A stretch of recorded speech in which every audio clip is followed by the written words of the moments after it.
the music so much that I want to replay that. It's so cute. One more time.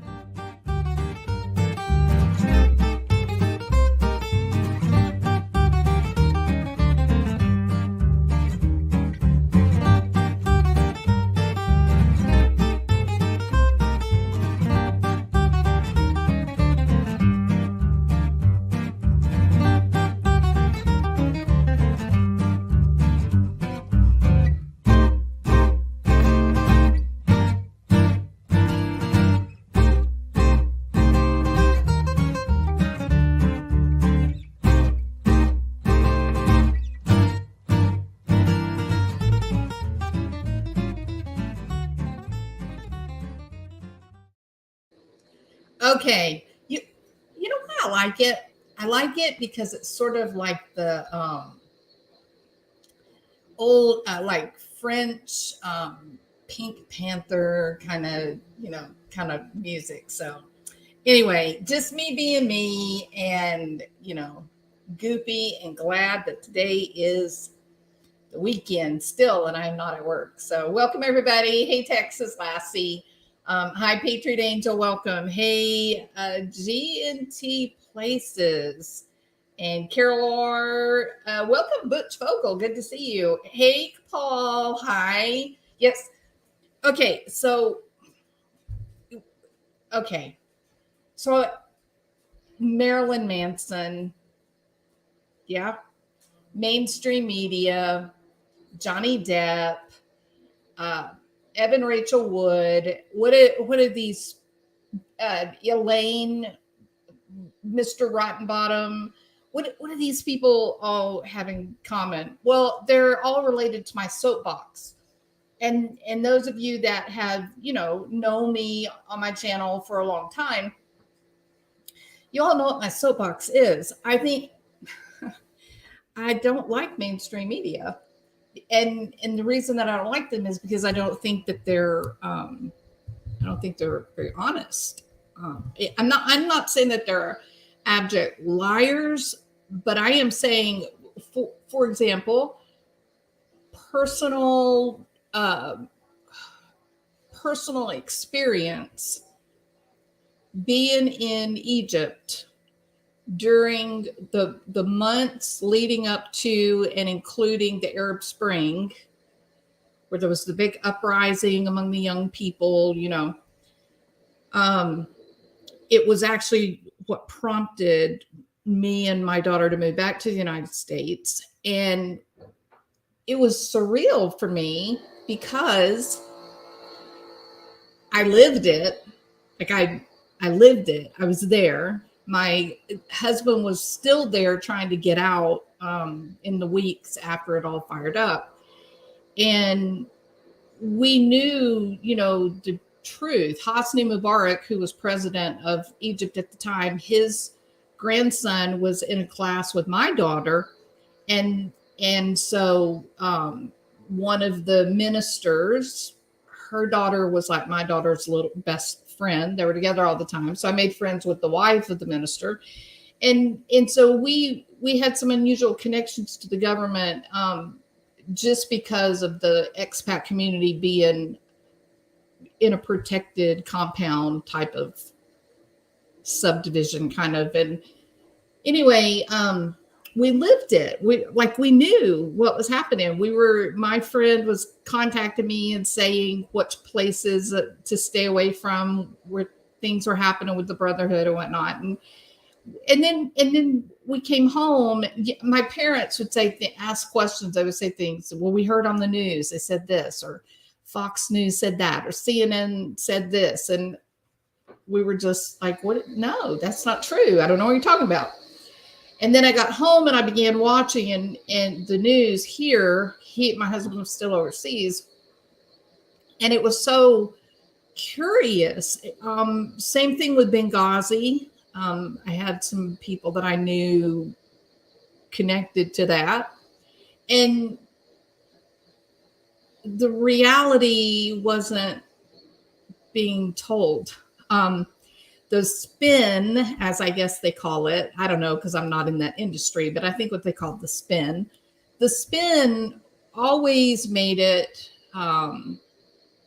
where the Muslim Brotherhood were just these nice people, and you know, that we were being horrible, and Hosni Mubarak's administration was horrible, and none of that, it just wasn't true. Hosni Mubarak and his sons had been working a long time to bring industry in the Western world into Egypt, to bring more jobs, to do away with the poverty. The underclass in Egypt is staggeringly large.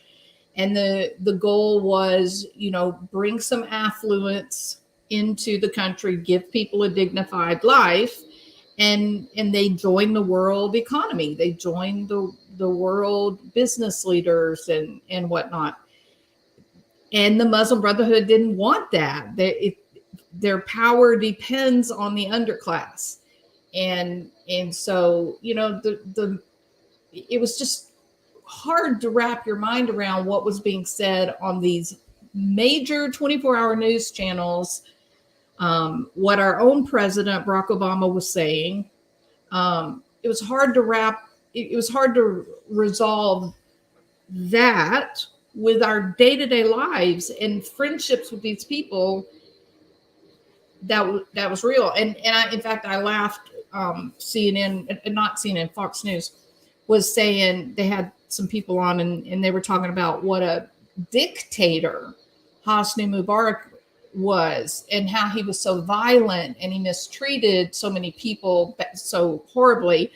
And that was so funny to me, because you know how as soon as people found out where the trial was being held for Johnny Depp, you know how they lined the streets, the fans were lining the streets, you know, showing love, you know. That is what happened with Suzanne Mubarak and Hosni Mubarak. Wherever Suzanne Mubarak went, people adored this woman. It was surreal. She would have her own parade, just because one of the big things that Suzanne Mubarak did for Egypt was she put these community libraries in place. She was trying to bring, you know, information and education to the common people, the underclass, and that had never been done before. And it was making the clerics furious. The leaders of the mosque and the Muslim groups, they were very upset by that. Well, first of all, women are not supposed to, you know, there's only certain things that it's okay for a woman to be educated in. And overall, you know, the mosque has to retain power, ultimate power and control. And so they didn't like the fact that the Mubaraks were really focused on empowering the people, giving them dignity, giving them, you know, education and work. The majority of people now, Egypt being a country where it's 97% Muslim, the greatest majority of people hated the Brotherhood. The Muslim Brotherhood to the people of Egypt was exactly like we are here in the United States to the Ku Klux Klan. The majority of people in the United States wouldn't give the Ku Klux Klan the time of day, and many people would be outwardly, you know, aggressive towards a member of the KKK. And that is what it's like. But because of the name Muslim Brotherhood, people say, oh, no, it's a nice, you know, religious, you know, group. No, you don't know what you're talking about. You should educate yourself and talk to a real Egyptian. They'll tell you that is absolutely not true. They're, you know, thugs, and they're people that go into the way that they attain so much. One of the things they did that attained so much power is that they would go into the slums of Cairo, which was vast, absolutely vast. There's a place called Trash City. That's actually the name of it, is Trash City. And you just walk on mountains of trash, and you see little kids and whatnot digging through, looking for anything of value that they might be able to use. Pigs trying to eat the trash, which is kind of crazy in a Muslim, you know, country. But anyway, the Brotherhood would get physicians and dentists and whatnot. They would go into slums, and they would give food to these people that had literally nothing. Their houses were built of cardboard, if they were lucky, and they would give them health care. They'd give them dental care, educate the small children, but all making sure that they knew that this was being done by the Brotherhood and getting allegiance. And if one of the members agreed to be a warrior for the cause, they would reward the family of these young men and women by giving them a great deal of money if their child agreed to blow themselves up for the cause. And so it's a scourge, and people were not happy. But when you heard it here in the United States on the spin, it's terrible. It wasn't accurate at all. So I know that it's sort of become a cool thing to speak out against mainstream media, but I lived it, and I was aghast. Like I couldn't understand. It was one of the times that I lost my innocence, where I guess my pride in being an American and whatnot kind of suffered a bit, was hearing things being said that were just 100% false. A great deal of inaccuracy, but 100%, I didn't know y'all could see, 100% false. And so that sort of started this deal, right? Now, we watched over the past, 4 or 5 years, where people left mainstream media in droves. No longer did people rush home from work so they could turn the news on at 6 o'clock, sit down, see what was happening in the world. That just came to a screeching halt. People abandoned, they recognized that they were being manipulated and that they were being sold propaganda through ABC, CBS, Fox, CNN. And they said, no, I don't want to, I'll buy what I want to buy. I don't want you to sell to me what you think I ought to, what brand, peanut butter I ought to buy. I'll buy the brand that I enjoy. And I think, in my opinion, people left television, came to YouTube, to any of the streaming services, any of the online access to information. And one of the big ones was YouTube. Twitter also, I think, has a large following. Yeah, people go there to fight. It's sort of like the mud wrestling of the internet. Twitter is, but I do think that one reason that people really kind of enjoyed Twitter is because if there was like in Dallas, we had a guy that took over a church. And as soon as the word came out, what was going on, everybody rushed to Twitter because there were so many people that were there and they were streaming, just common citizens.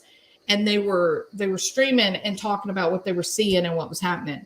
We did the same thing with things like tornadoes and that kind of thing. Why? Why do we do that? Why do we rush to Twitter to get a little bit of news from just a nobody like me?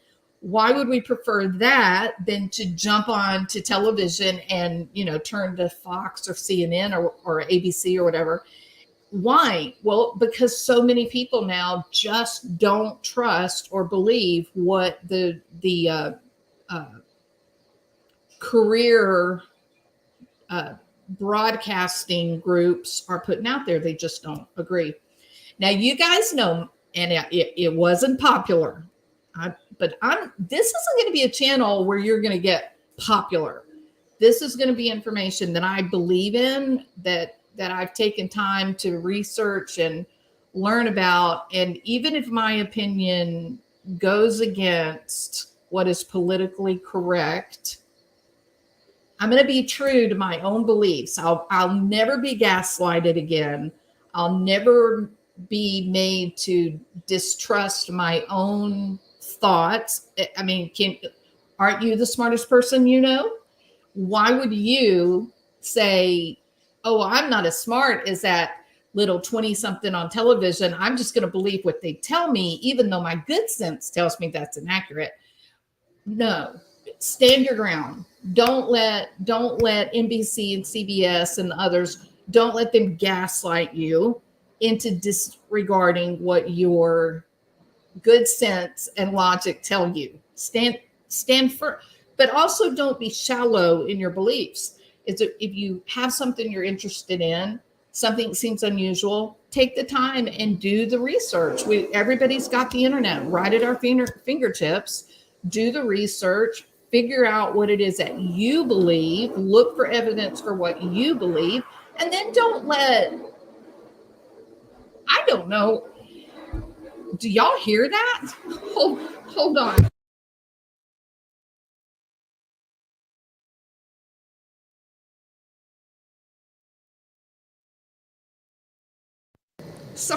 Sorry about that. He's cleaning. He's got a power washer and he's out there cleaning the house. Okay. So do your research, figure out what you believe, and then stand your ground. Just because someone's on television doesn't mean they're smarter than you. It doesn't mean that they have more credibility than the next guy. It just means that they're polished. It just means that they've practiced. And, you guys that have been in this community a long time, can we go back to our Smurf days? If you remember the Smurf days, put a 1. I'm just curious. Hey, Pink, you have been making me laugh so hard. I love your humor. You're awesome. Anybody remember the Smurf days? Okay, so look, I'm just a nobody who just has too many opinions for her own good. And over the year, even though I work, a full time, I work far less than I used to, but over the last several years, I've learned a little bit about this whole,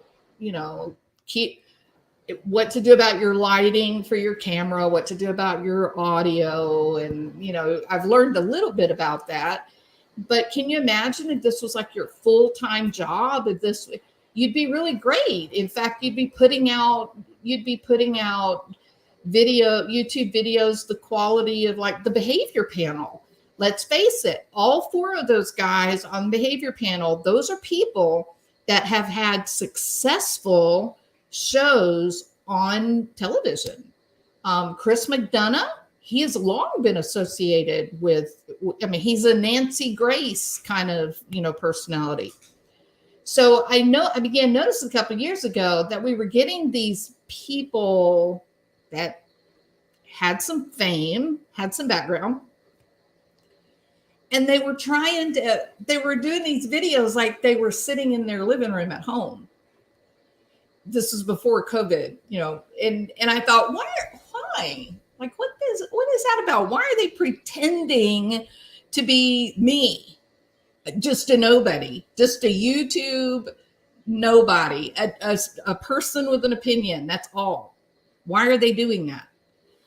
And then I had the realization, and that is that the mainstream media quickly learned that PewDiePie was getting triple digits in terms of 3 times more views than ABC Nightly News.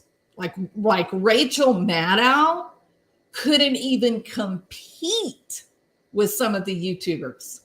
Wasn't even in the ballpark for the number of people viewing. So television's dying, right? Cable TV is dying. And where did all those people go? Looks like YouTube and Twitter and some of the social, Instagram, that kind of thing. So I called it out, and I lost a lot of subscribers because people thought that I was like hating on some of their favorite YouTubers.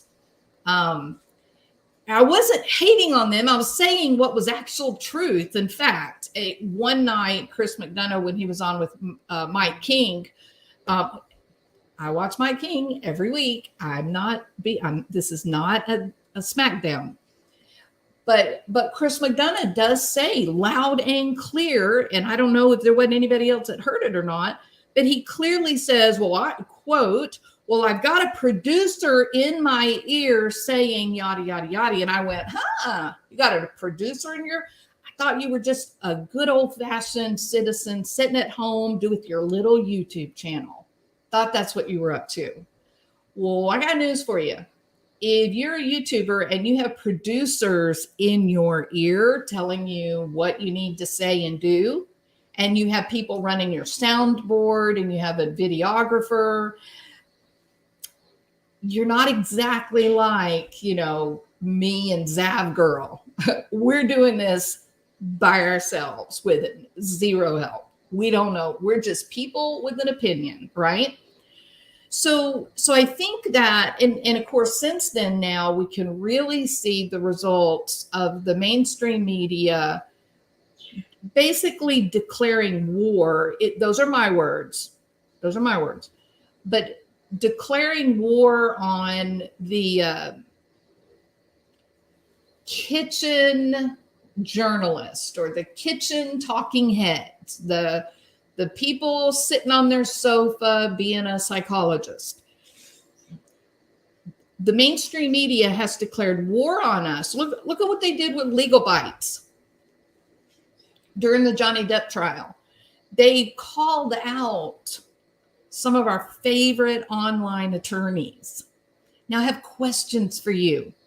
Who would you rather listen to talking about the Johnny Depp trial? Would you rather listen to, I'm just going to say Rachel Maddow, because I don't ever watch the news anymore and I don't know all their names anymore. I've lost track of who they are. But what I mean when I say Rachel Maddow, I'm saying any professional newscaster on television. Okay. So, and I could even say like Sean Hannity or Tucker Carlson or whatever. But who would you rather listen to talk about the Johnny Depp trial and what happened, what took place in the courtroom? Sean Hannity, given his opinions, or Emily D. Baker, who was a district attorney of Los Angeles at one point in her life? Who do you want to listen to? I'm going to choose to listen to, Peter Tragos or Alita on Legal Bites or Hogue Law.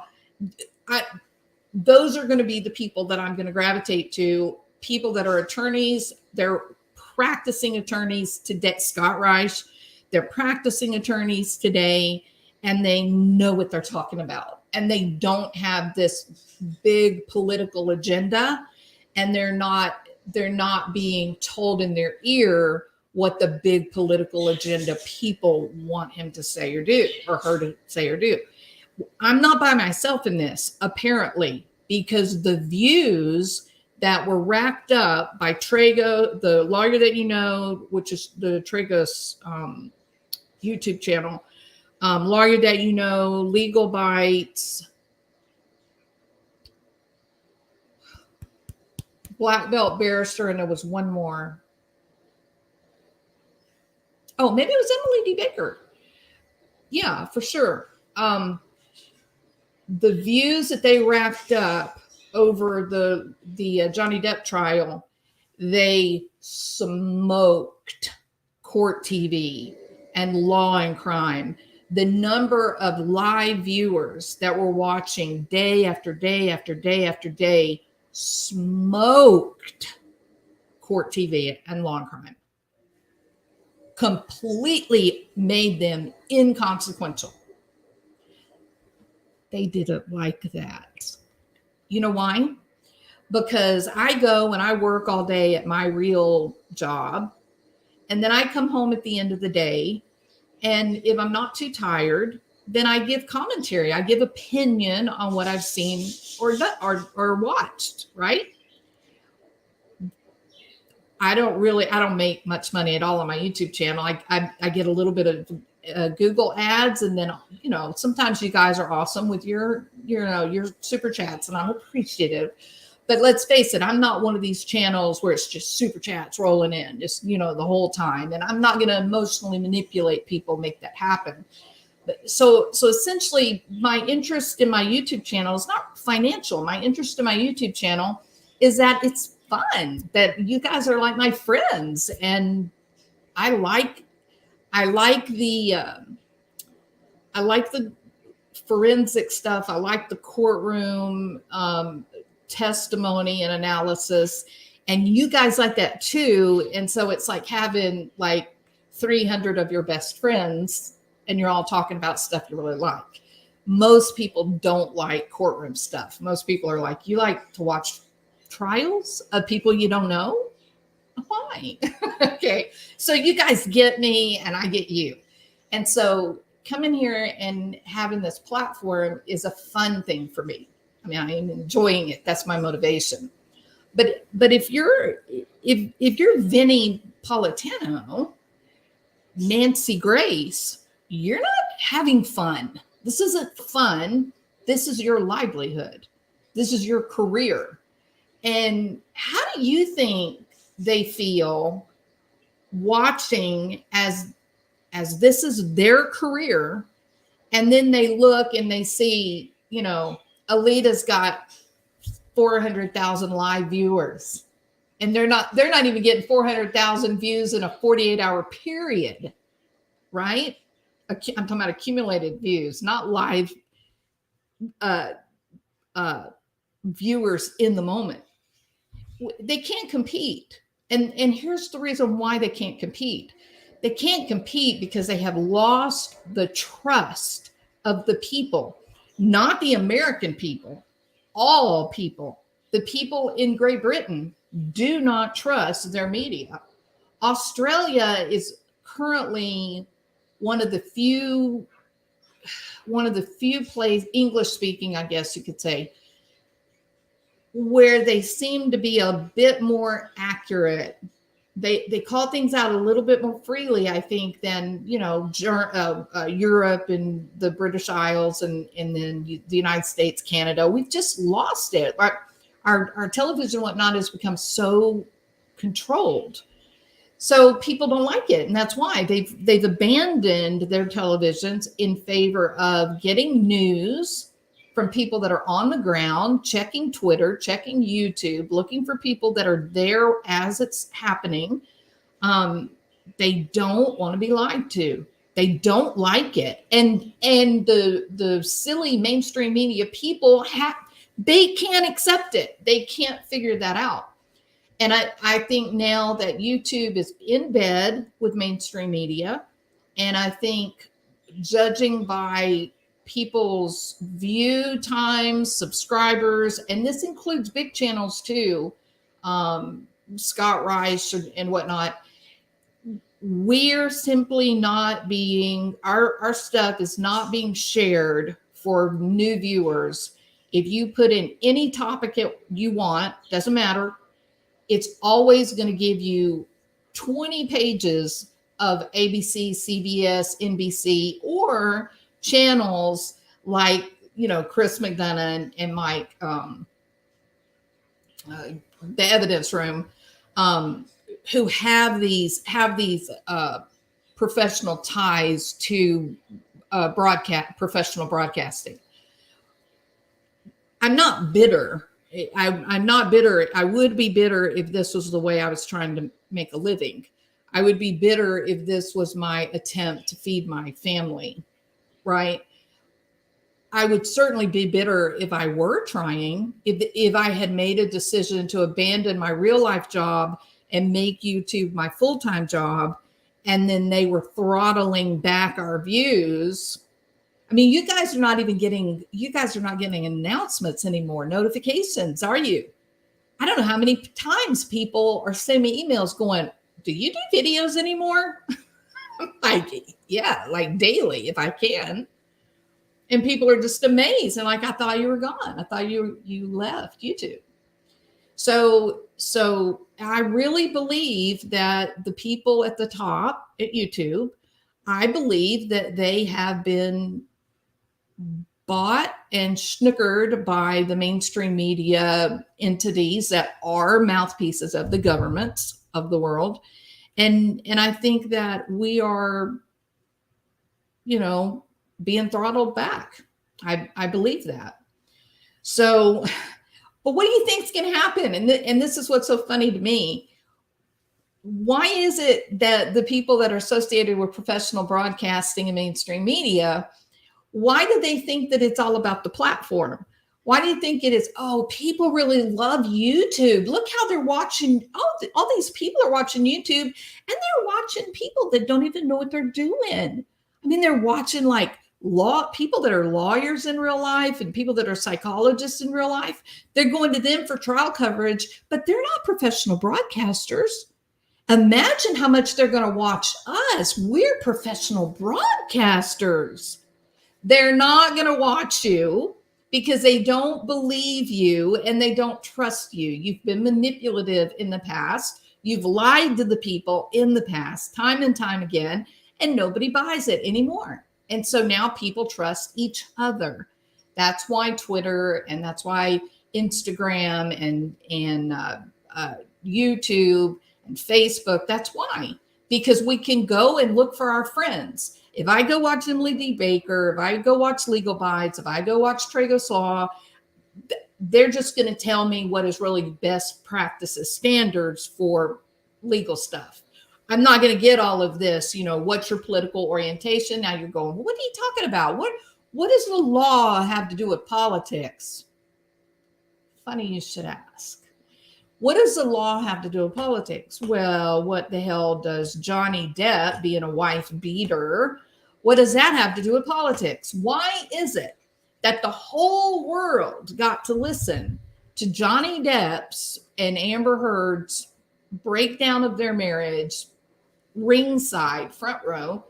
Why is it that we got to listen live, see it happening, listen to the depositions, see the evidence?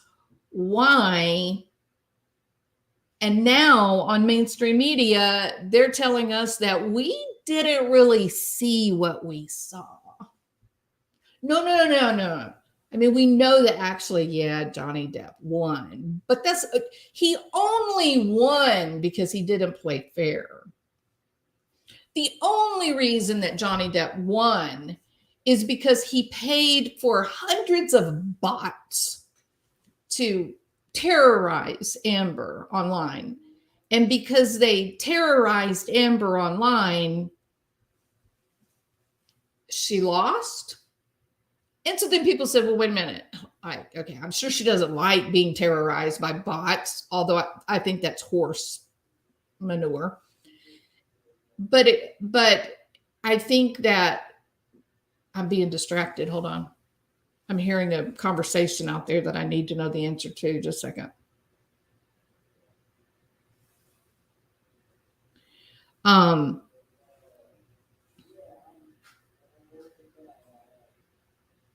Sorry about that. Okay.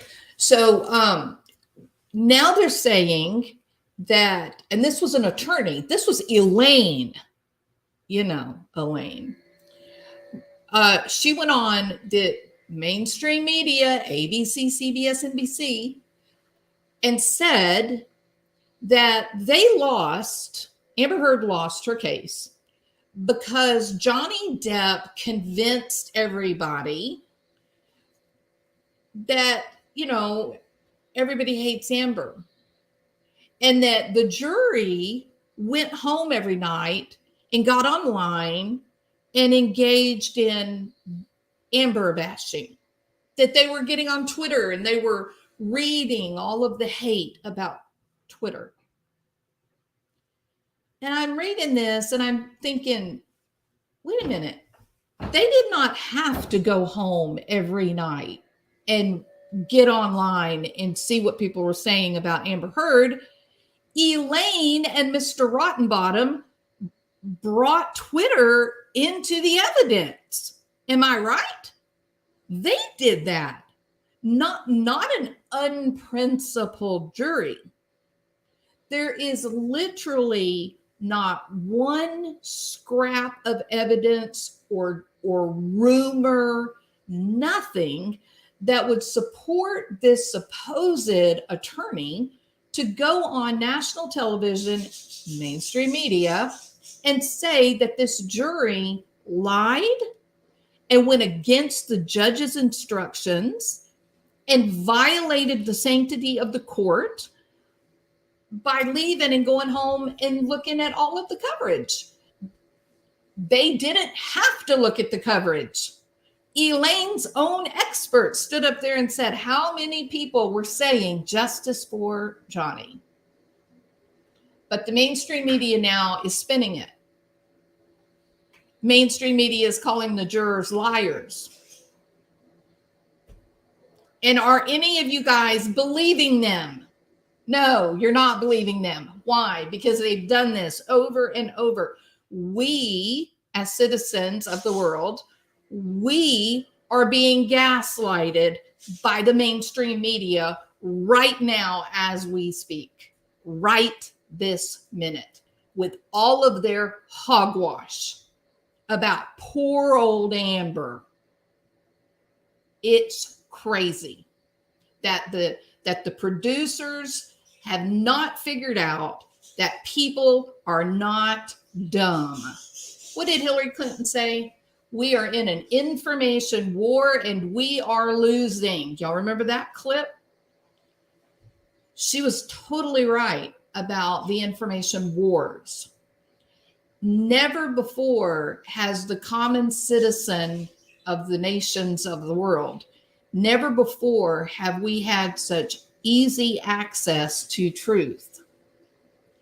Up until this whole internet thing was really made open and free to the majority of people, we were at the mercy of your nightly news, the Diane Sawyers of the time, or Barbara Walters. What they told us, we believed was fact. At that time, journalism was taught in a much different, way too. Just no opinion, just the facts. And then Turner Broadcasting started CNN, and the 24-hour news cycle was born. And then, Ted Turner said, but hold on a minute. There's not enough stuff happening in the world that we can fill 24 hours with just the facts. If we repeat the same thing over and over and over, just the facts, people are going to get very bored and they're going to quit watching. We need them watching. What can we do? Well, we can make airplanes disappear. We can make airplanes disappear and have our so-called news people speculate on whether or not it was an alien that took the airplane away. Y'all remember that debacle with CNN?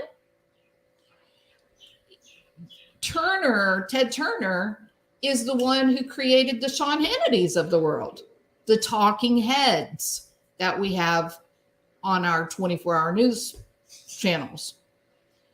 Those talking heads are only giving you their opinion. Tucker Carlson is doing no more and no less than what I'm doing right now as we speak. I just read some stuff. I developed some opinions, and now I'm here telling you what my opinion is. That ain't news, but that is what dominates the 24-hour news cycle now, are people giving opinions. We have long abandoned just the facts, ma'am. I think Gray Hughes is probably one of the, that's not true because I think Scott Reich does pretty good too.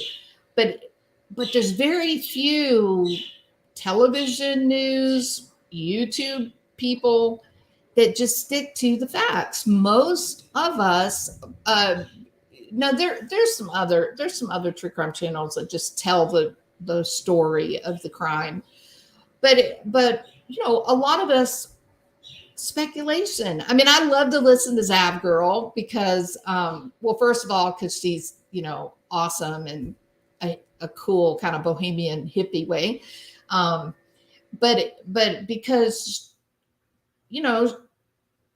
she asked a lot. Well, what do you think? like, I don't know, maybe it could be this, maybe they could be doing that, maybe it could mean this. And I'm thinking, you go, Zach, girl, because that's what's going on in my head the whole time when I'm learning about things or reading about events that have happened. It's this constant stream of questioning in my head. And so she does it outwardly, and that really facilitates a lot of cool conversation on her channel. So Ted Turner, says if we really are going to have this 24-hour news cycle, we're either going to have to invent wars, or we're going to have to start giving opinion, because there's not going to be that much happening. Even if we cover every nation in the world, there's not going to be that much interesting content being created that every hour we can put out a news story that is factually accurate and happening in real time. Most people live very quiet lives, and some would say lives of quiet desperation, but I'm not that negative. Most of us we're all doing the same thing. We're just trying to keep a roof over our head, make sure our kids are happy and well fed, and take a vacation a couple of times a year. That's about the extent of the intensity of most people's lives. So to have these huge stories to come out, it just doesn't happen very often. And so Ted Turner, who wanted a 24-hour news cycle, is ironically responsible for the talking heads that are doing nothing more than giving opinion. The opinions that are given by Tucker Carlson are no different than the opinions given by Nancy Grace, and they're no different than the opinions given by myself. And that is, we are just people who read about something, we think about it, and then we make a video what our position is on it, what we think about it. The difference is with Tucker Carlson, he's definitely got a political agenda, no question. He's propaganda. Wholeheartedly, he's trying to affect the way you are going to vote at any given point in the future, right? I hate to say it, but I think that the true crime content has been infected with this political activism. And my truth in that, the foundation for that opinion is Amber Heard. And you're going, what? Are you crazy, Jules? Like, are you a crazy woman? There are some people that tell you I might be a little crazy, but they won't tell you I'm dumb. I believe that this Amber Heard story and this Amber Heard Johnny Depp story, we are being gaslighted by the mainstream media for the MeToo movement, right? We watched the trial. We saw the evidence. I don't know any person who saw it and said, oh yeah, Amber Heard, definitely a victim here. She was definitely abused. Everyone said, did you hear the audio? Like, Johnny Depp is totally an abused guy, totally abused. And he's the one who was trying to set limits. In one of the recordings, he says, hey, there can be no physical contact, none. If there is physical violence, I'm out of here. I mean, he is definitive. And she says, what? Oh, well, I can't promise that, Johnny, because I just get so mad and sometimes I just lose it, quote unquote. Amber, you're claiming that this man is beating you and choking you and doing horrible things to whiskey bottles. And he's saying to you, no physical violence, no hitting, no arguing. You're the one that's saying you can't promise? You got to be the only abused woman that I've ever encountered who said, no, please, let's keep the abuse going. That is something new, Amber. Never seen it before. But I think that what we hear from Johnny Depp in the audio and what he testified to on the stand, he was visibly moved when he was testifying. Emotionally, he was re-experiencing his assault. Did anybody notice that? If you notice Johnny Depp getting overwhelmed by emotion as he listened to these tapes where she was, carrying on, or while she was on the stand and freaking out and getting overly emotional, how many of you guys saw him get overwhelmed? He was biting his finger. It went through my mind at one point. I thought, I bet his finger is going to be bleeding before this is over. As hard as he is biting down on his finger to try to, as she was hysterically acting out on the witness stand, he just had tears just rolling. They were just rolling, and he could do nothing. He was just sitting like a stone statue, biting his finger. That is what we call re-experiencing his trauma.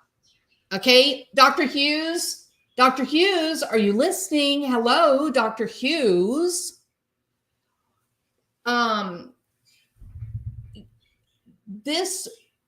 They pulled out the stops on trying to convince people that Amber Heard was abused. And then even after the world had seen the truth, even after how many people came out, made the trip, took the witness stand in support of Johnny Depp, she could not get one friend to come. She got one family member. Nobody would come. But there were people that saw this and they were like, oh, wait a minute. She said this happened at Hicksville camping ground. I was there. That did not happen. That is not what I saw. And they reached out to the Depp team, the attorneys, and they said, yeah, I was there. I'm the one that checked out the trailer. It was not disturbed. It was not all, crazy and wrecked.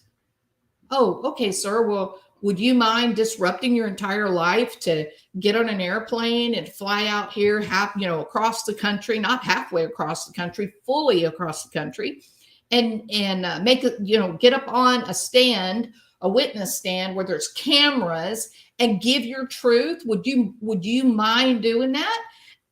The guy says, sure. I know what I saw. I'm perfectly willing to tell the truth about what I saw. You're telling me Amber Heard could not find one person to tell the truth? Rocky told the truth. How many of you guys heard Rocky in her deposition say she had never seen Johnny Depp hit Amber? She had never heard Johnny Depp scream at Amber. She had never seen Johnny Depp threaten Amber. But she admitted that she had seen Amber throw a bottle at him. Rocky said that she had never seen Johnny Depp throw anything at Amber. That was one of Amber's witnesses. She could have just as easily have been called by the Depp team as his side. There was nobody for Amber, and the reason is because it was contrived. It wasn't the truth. That's what it wasn't. And the jury, now remember the ages of the jury. These were people that really didn't care much about movies. They weren't really Depp fans, nothing like that. They heard it. They completely down the line, they get all three charges went for Johnny overwhelmingly, and $5 million in punitive damages. It won't get paid, but $5 million in punitive damages. That, yeah, she's a bad girl. She is a bad person. She targeted this man. It was fraud. She was intentionally hurting him with malice. It's a bad person. How could it have gone any less for Johnny Depp? And yet, still even today, we have mainstream media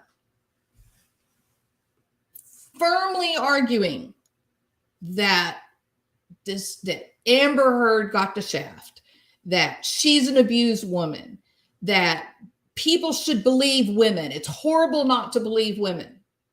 What?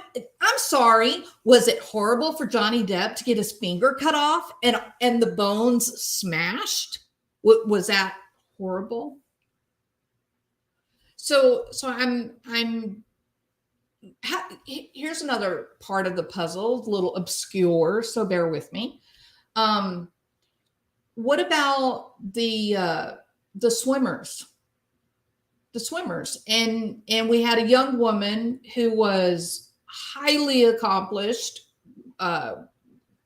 being on the Olympic team, and a transgender swimmer who had been, here's where it's complicated, had been on the men's swim team where he just physically didn't have the strength of the other male swimmers. But he could identify however he wanted to identify. And so he began to identify as a female, which included competing as a female. And he took away from this young woman all of her hard work and accomplishments, stole it from her, because there is a basic reality. And the basic reality is that a majority of the physiologically, genetically male people are stronger and taller, have a longer stride than a majority of the genetically female people. This isn't about appearance. This isn't about mannerisms. This isn't about the types of clothes that you want to wear or the way you want to style your hair. This is about some genetic realities, and that sports is a competition of physical prowess and strength. And it doesn't matter what your genetic makeup is. It is about strength and stamina and range of motion. And people invest millions of dollars and hundreds and thousands of hours to be physically the best specimen that they can be. And it was literally stripped from her hands, literally. Now, hey, I have fought my best fight to help some people that were transitioning. They have a right to live their lives in whichever way that they want to live them. No one has the right to tell you who you can or should love or marry. I'm there. I'm right in the front of the crowd fighting for the rights of people to live their lives in what way is comfortable and healthiest for them, as long as it doesn't exploit another human being. There's the phrase, as long as it doesn't exploit another human being. That wasn't a question of transitioning. That wasn't a question of gender role. That was a question of physiological reality. And that young woman who had trained and worked so hard had the right to compete against others that were similar to her physically. You look at boxers, they're divided up into weight, right? So that they compete against people that are physiologically their equal. And what happened just wasn't fair. The young woman who was transitioning, competing against the, genetically born female, it wasn't fair. That was not two people that were of the same genetic makeup. No, regardless of what the gender role is. But the media demonized anyone who dared voice that, right? Even Caitlyn Jenner stood in support of women's athletes. She stood in support of women's athletes and said, what are y'all doing? This is wrong. You can't take a trained male swimmer, have him start dressing and living as a female, and then say, okay, you can compete with the females because, you know, Bruce Jenner or Caitlyn Jenner was specific about those athletes are working towards something, and they're not working towards it for a few days or weeks or years. They are devoting the entirety of their life, usually at least by the time they turn around 12 or 13. Those that seem to have a natural ability for whatever sport it happens to be, they really begin working hard. I once knew a 14-year-old who was gifted in tennis, and he wasn't going to school anymore because his whole day revolved around training and practicing and lessons related to tennis, and the academic lessons were put into different slots during the day. So just simply because of the training, there just simply wasn't any time for school, for traditional school type setting, because he was an Olympic hopeful. So at the last minute, to have somebody just walk in and say, okay, well, I have to change teams now because I've decided to identify, differently. Nobody says that the person can't live their life as they wish. No one's saying that. But when you're going to get into the nuances, not using the girl's bathroom, but the real nuances of something like spending 10 years of your life, you're 18, you've spent 10 years of your life training to become the best of the best, could change your entire life. Maybe we should let those people compete, on a fair playing field. So I'm probably am losing subscribers as I speak because people hold their political persuasions and ideas with passion. I accept that. But the easy decisions, the easy dramatic lines, you can see those. The situations that demand thoughtful interaction and consideration of opposing opinions are those that are difficult, where there's not a really clear boundary or dividing line. But mainstream media bullied people not to stand in support of female athletes. They were bullied not to do it. There were some universities that warned their faculty and coaches, keep your mouth shut. We don't have an opinion on this whole, swimmer problem. So Amber Heard now, all the evidence out there, the jury spoke in a way that agreed with, I'm just going to throw out a statistic here. Let's say 90% of the people that saw the trial believed that Amber Heard was the abuser and that Johnny Depp was mistreated and he was targeted in a fashion that was fraudulent to hurt him, to pay him back for having the audacity to leave the abusive situation. Everyone believed that. And yet still this mainstream media continues to tell us and try to convince us that the jury was wrong, that they did something bad, that they were unprincipled, that they were compromised. Elaine even used the word compromised. First of all, it's shocking that Elaine even made those shows and said those things. It's sacrilegious from a legal point of view to show disrespect for your jury. It's sacrilegious. If you're an attorney, you take the hit on your chin with dignity, and you never slander your jurors. Never. And she couldn't get out there fast enough, right? She was making the rounds immediately. Ben Chu and his group showed discretion and constraint.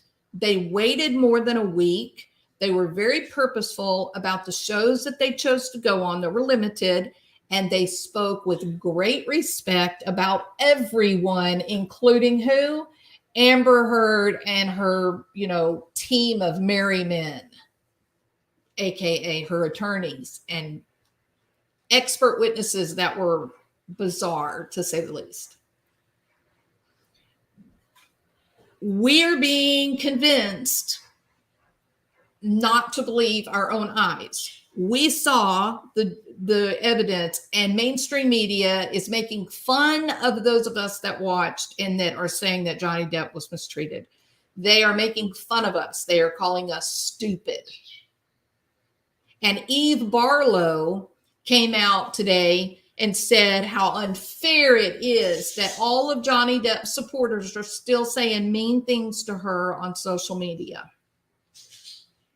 Mean things?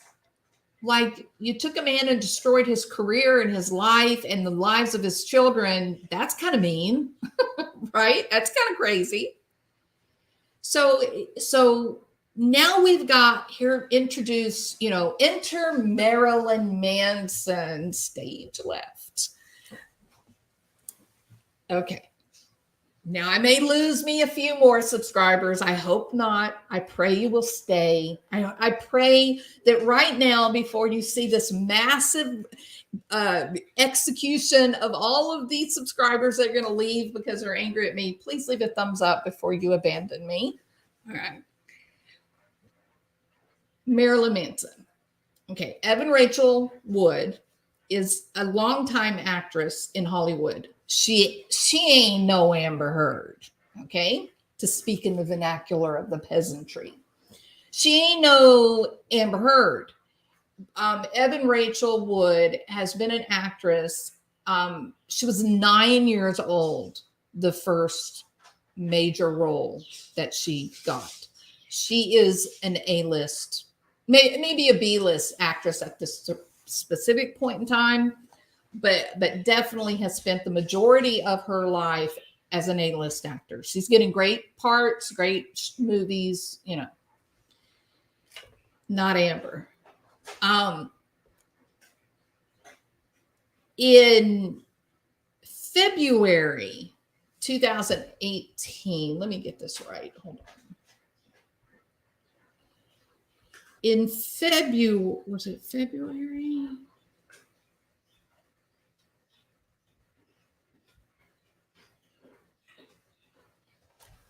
February 2018.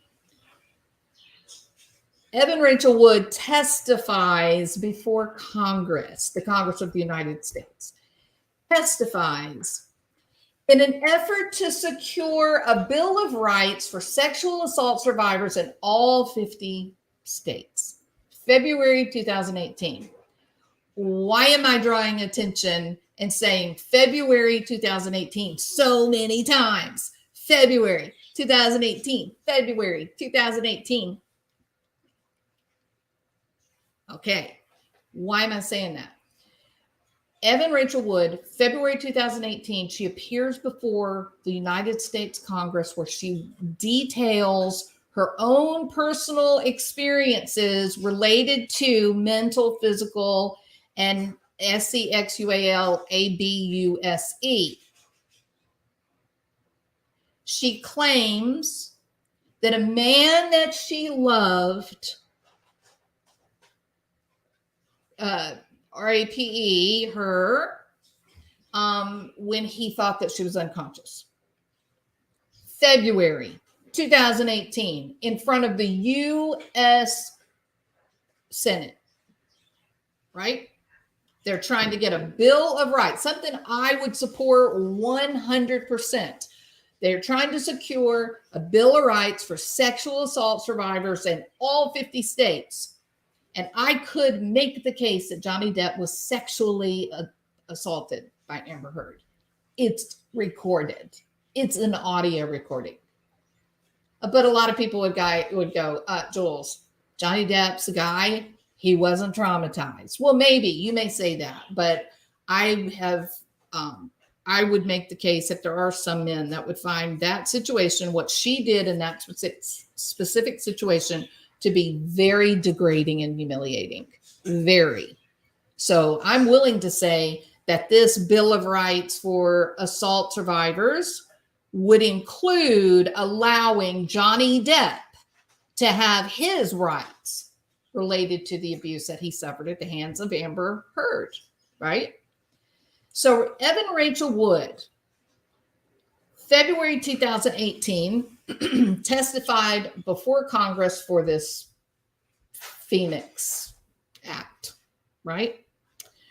Well, so let's just fast forward to April 2018. 8 weeks, it's actually more like 6 weeks, but 2 months after Evan Rachel Wood was sitting before Congress as a political activist, A-list actress. Well, in April 2018, 2 months more, a little bit more than 6 weeks after Evan Rachel Wood takes the political stage as an abused actress, enter Amber Heard in England, stage left, The Sun. Her article about, oh, I spoke out against blah, blah, blah. April 20.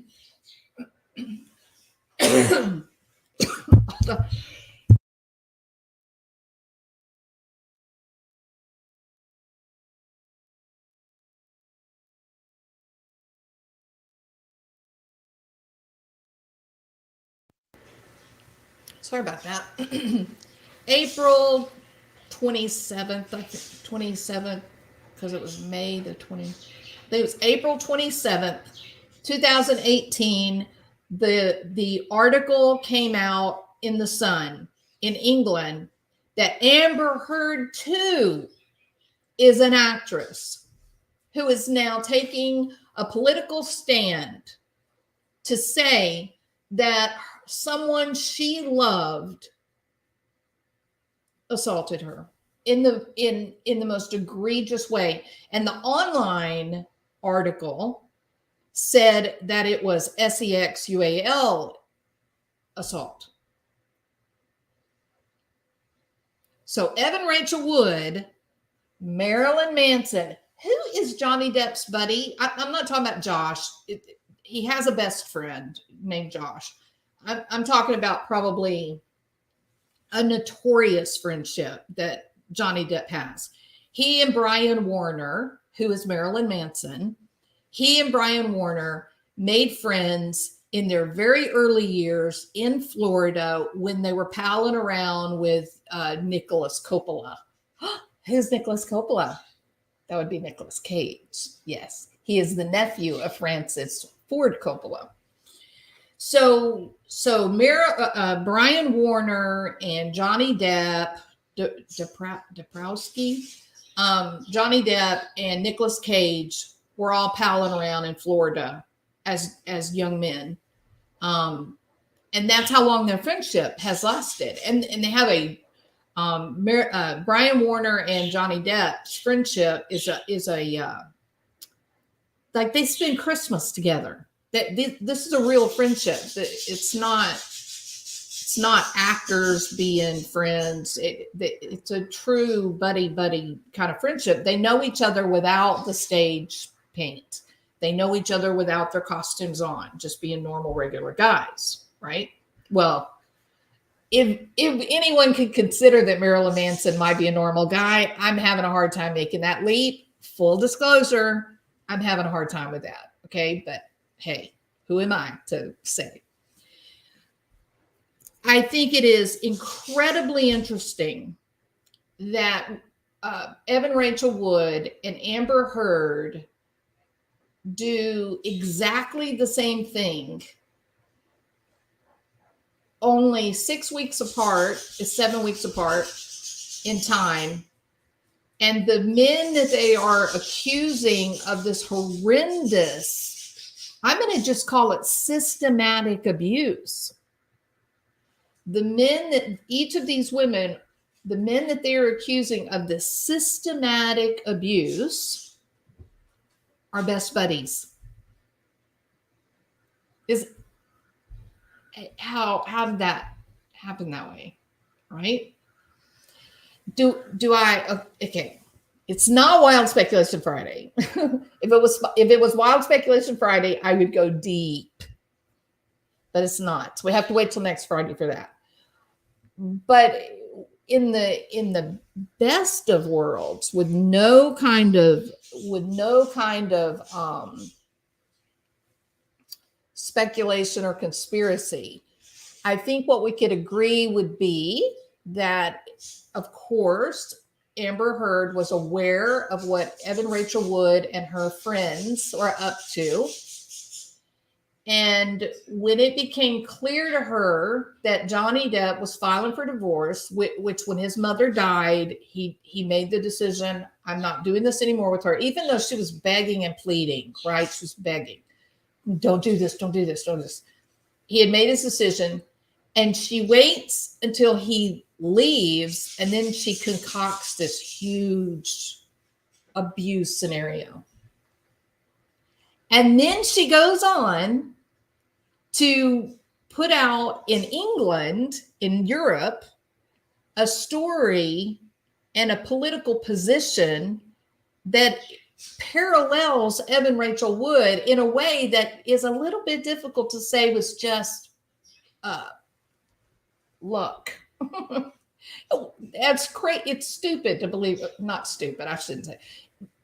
It stretches the imagination to believe that Evan Rachel Wood and her group of friends targeting Brian Warner, and then because Warner was talking to Johnny Depp, they were talking about this and going, man, I am in so much trouble. In fact, there's some interviews where Johnny Depp's laughing. He often, when he talks about Brian Warner, he often smiles.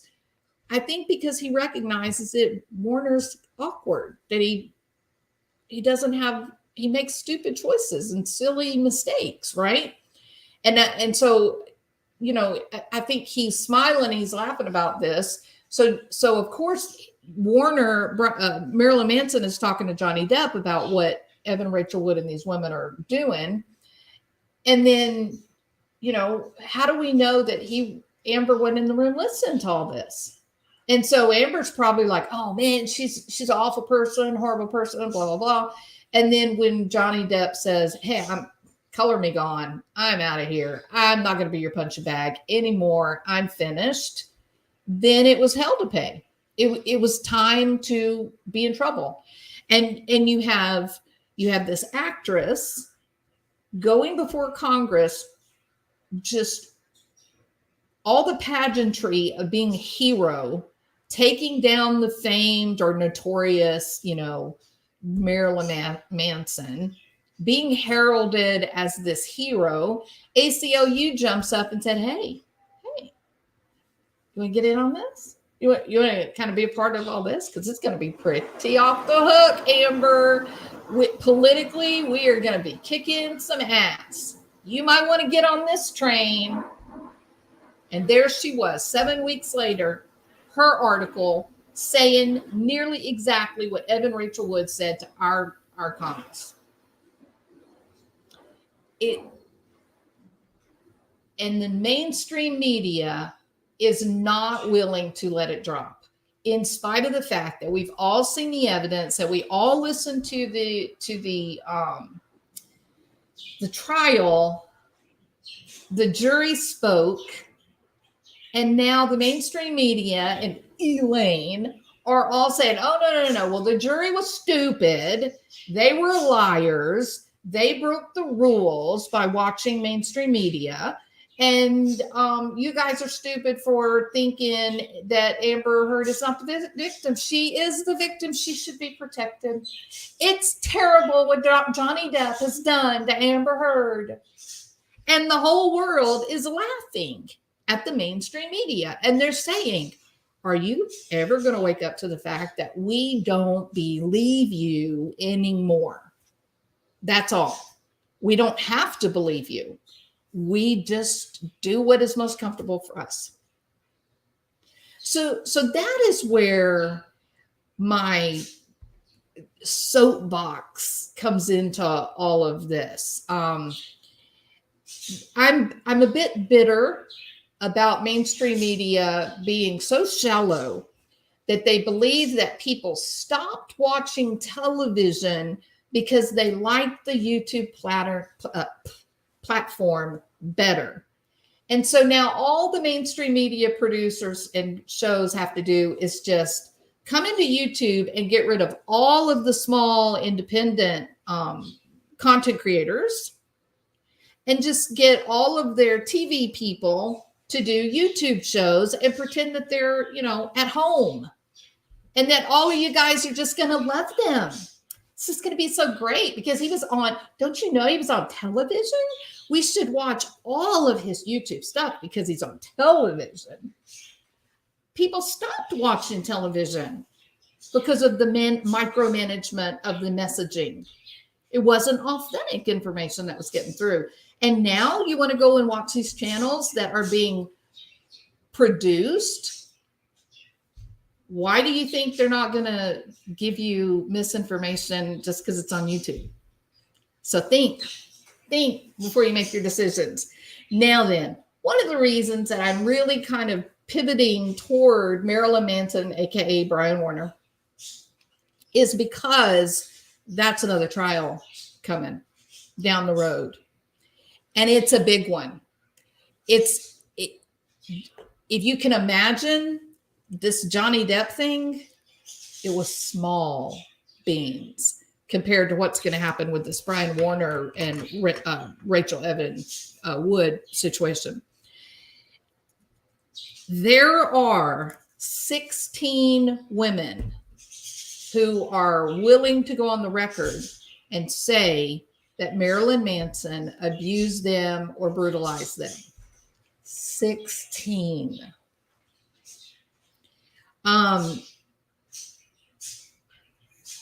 Now, so if you watch Colonel Kurtz, okay, there's a new channel. I had somebody ask me the other day, what channels do you like? I need to find some new channels to watch. So there is a channel, it's Colonel Kurtz, and I don't know if one of the mods wants to go over there and get her link. Here's her name. But if y'all want to, YouTube doesn't support comments on private video. This isn't a private video. That is weird. It's not letting me. Oh, now it's doing it. Weird. Wonder why I did that. Okay. Oh, no. I see, because it's on a different channel. Okay. So Colonel Kurtz is a fountain of information. She's the authority, the YouTube authority on Evan Rachel Wood and the complaints against Marilyn Manson. It's fascinating. It's amazing how much she knows about Marilyn Manson as related to Evan Rachel Wood and a few of these women that have come forward with these, accusations. And she has pointed out some really interesting facts. One of those is Evan Rachel Wood and Esme Bianco and a few others, apparently they advertised online for anyone that may have, for anyone that may have been assaulted or mistreated by Brian Warner, aka Marilyn Manson. They're asking for volunteers. Okay, that's a little worrisome. Do you really have to volunteer? Or do people, if they're ready to speak out, do they speak out, right? And I want every victim to ever feel safe to be able to tell their story and have their say 100%. And I'm going to say this again. I'm having a hard time believing Marilyn Manson. Okay. I'm just having a hard time. This is no Johnny Depp.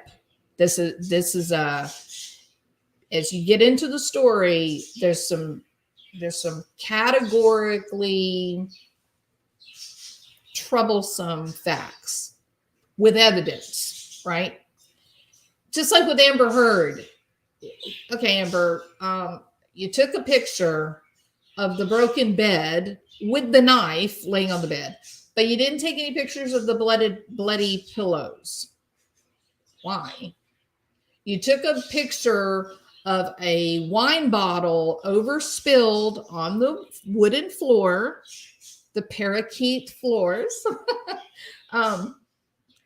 but you didn't take a picture of your bloody nose or the bruising on your back or your black eyes, or he beat a Bakelite phone so bad into 10 million pieces. You got a photograph of a rag on the floor, but you didn't think that you might want a picture of the phone. It's odd, right? It's strange.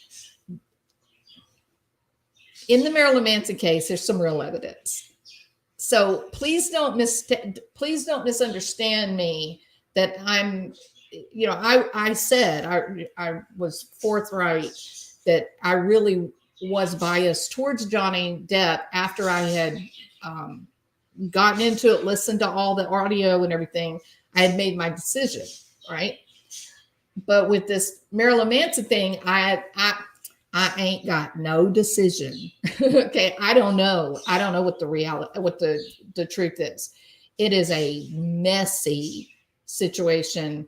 It is interesting to say the least. I mean, it's very interesting. He has intentionally cultivated this occultic type of gothic persona, not with overtones of satanic worship, but outright statements of satanic worship. In a lot of ways, I can parallel Marilyn Manson with Ezra Miller. I mean, I can really, they're very similar. But then, so you recognize, he's a horse of a different color. How's that? Is that a nice way to say it? It's a horse of a different color. And as you get in and start reading and seeing the evidence that's related to Evan Rachel Wood and some of these, women, it doesn't look good for them either.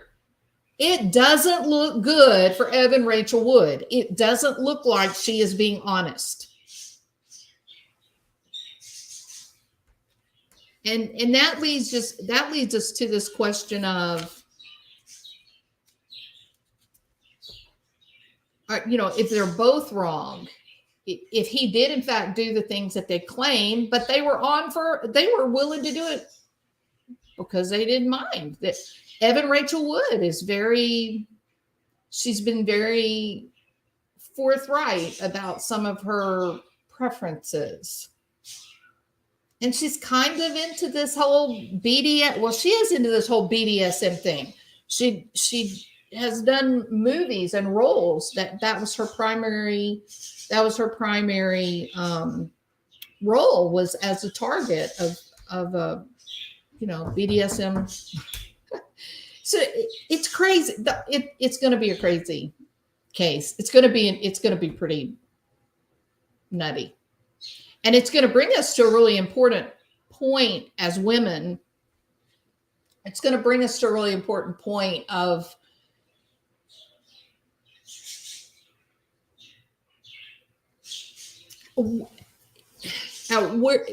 where do we draw the line? If you knowingly walk into a BDSM relationship, you're doing it knowingly. That is your goal. That's what you're wanting. And then it's not fun. How do we deal with that? I think on the surface, as we stand today, obviously, you bend over backwards, you do everything you can to support her and help her extricate herself from this rather obscene relationship, okay, you do everything you can to get that person to a healthy place and get them out of danger. You do everything and more to help them heal and get well. But to what degree do you push for legal culpability in the dominant part? It should come down. I would say this. It should come down on the dominance part of this, or the sadistic part of this, the sadistic player. They should be held accountable in the fullest extent of the law, 100%. But when you've got that's legal criminal culpability, right? I think assault is assault. That's it. No gray area. Assault is assault. So from a criminal point of view, yes, totally 100% culpable for their behavior. Where I'm curious that this case with Marilyn Manson could go, though, is damages. The civil cases that are pursuing money, because then you run into the Amber Heard question. Was it all a setup to begin with? Did Evan Rachel Wood look at Marilyn Manson and all of his millions and think, there's my retirement plan? All I've got to do is play along until he hurts me, make sure that I have proof that he hurts me, and then I'm entitled to all of his money. Now, the logical, rational part of me goes, sure, why not? Because, how many examples do you get before finally these, sadistic type of people stop? Because, they're worried about, but they won't stop because it's in their nature. It just kind of makes them go underground, which leads me to my closing topic on this. We have to be very careful when we take a political stand or we manipulate in order to bring about a political goal.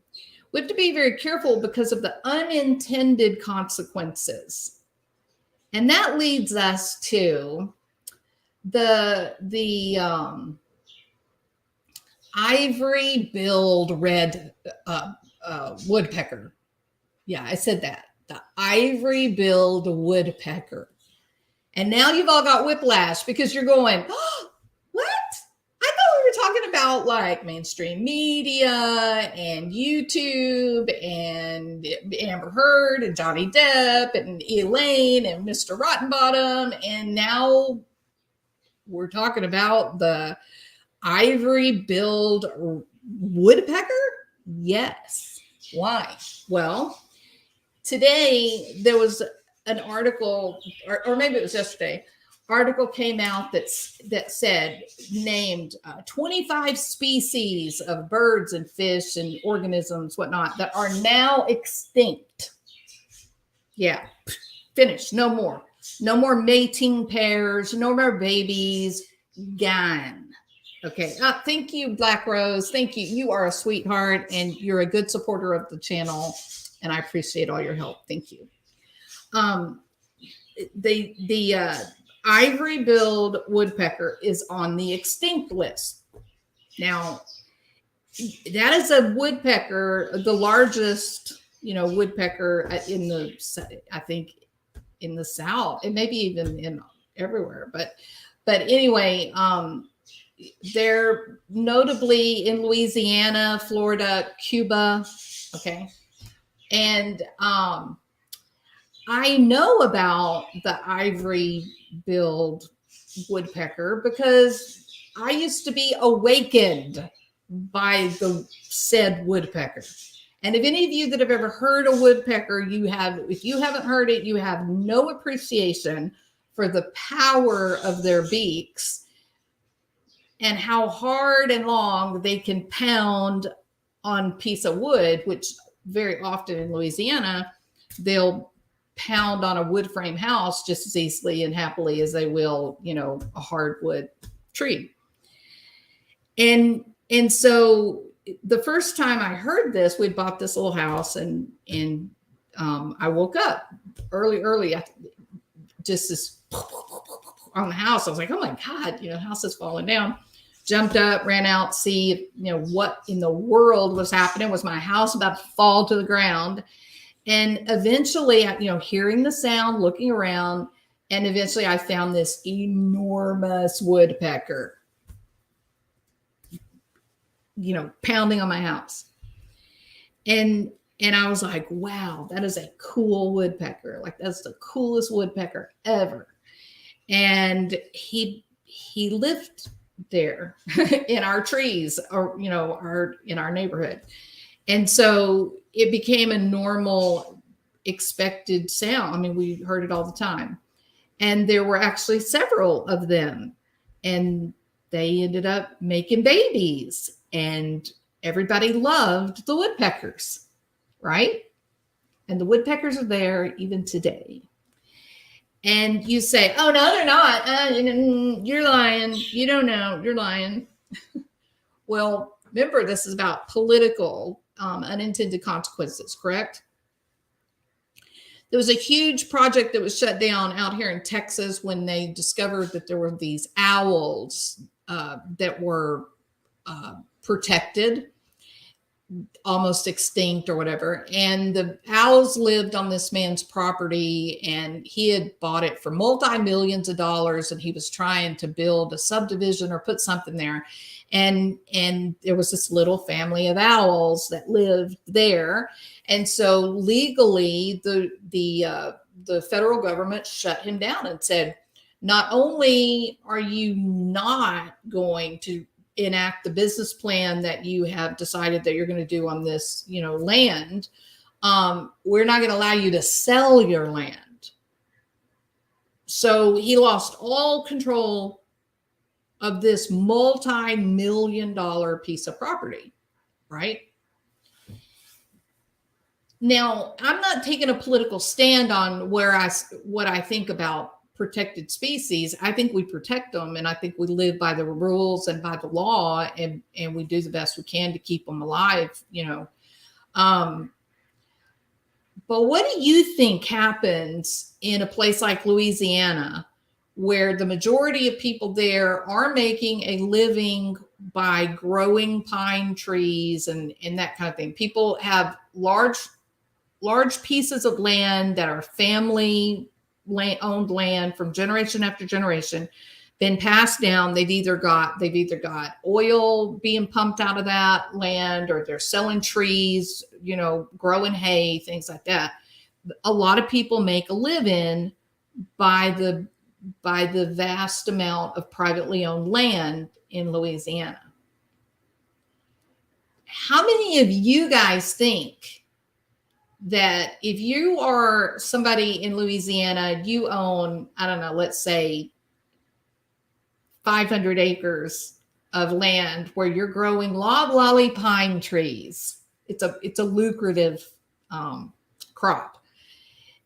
And you know damn well that you have ivory-billed woodpeckers living on your land, happily, not being exterminated, living happily, not having any trouble, moving from portion to portion as the trees are cut. They move to the next group of trees that's still growing for the next 7 years.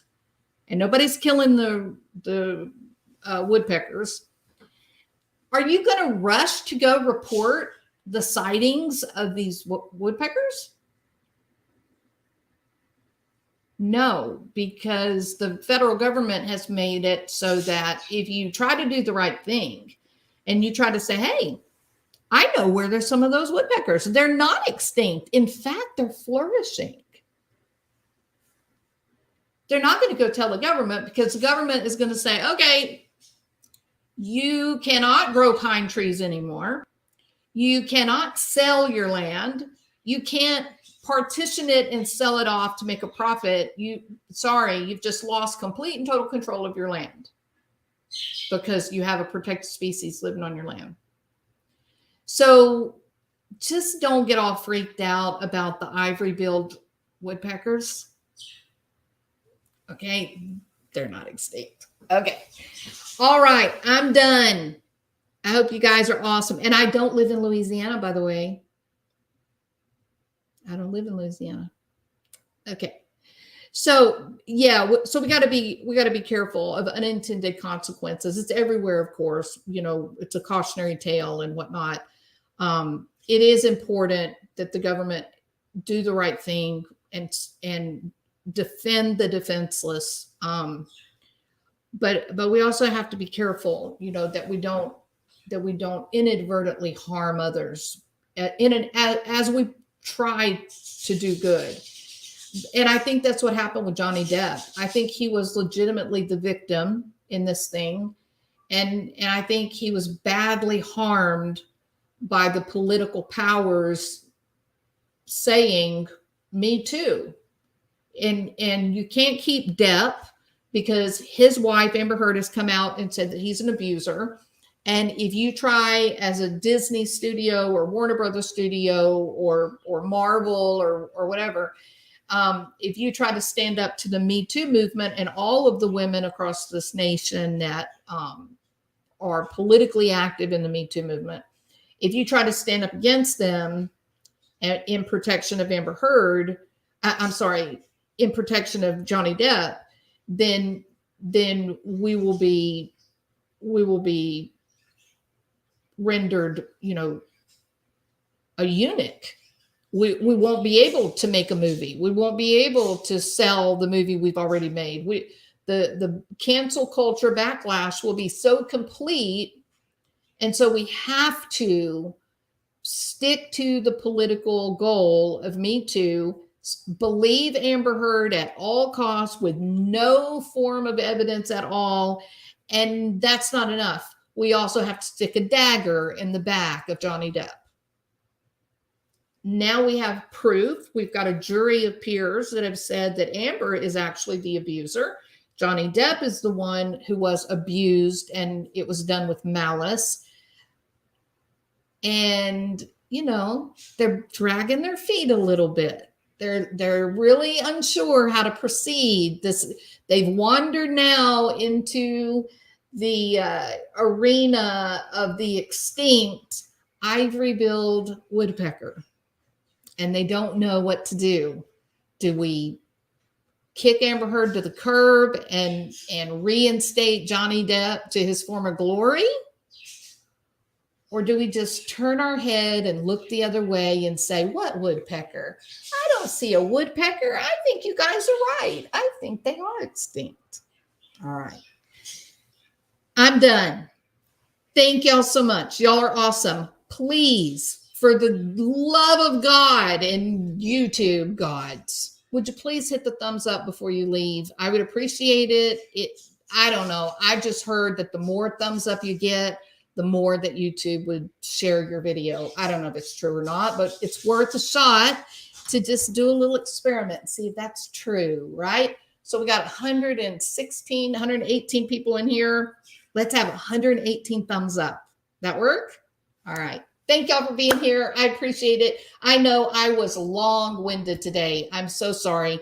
Please go to Colonel Kurt's channel and listen to all of the information that she has on Evan Rachel Wood. It is fascinating. It is interesting. And for those of you that like true crime, there is a big trial that is coming down toward us. And it's going to be interesting because of the parallels to Amber Heard and Johnny Depp, but also because of the political power that is really supporting these 16 women. Same power that supported Amber. So it's going to be off the hook. All right. Y'all have a great Sunday afternoon. Thank you for being here. Please hit the thumbs up. I'll see y'all tomorrow. Bye.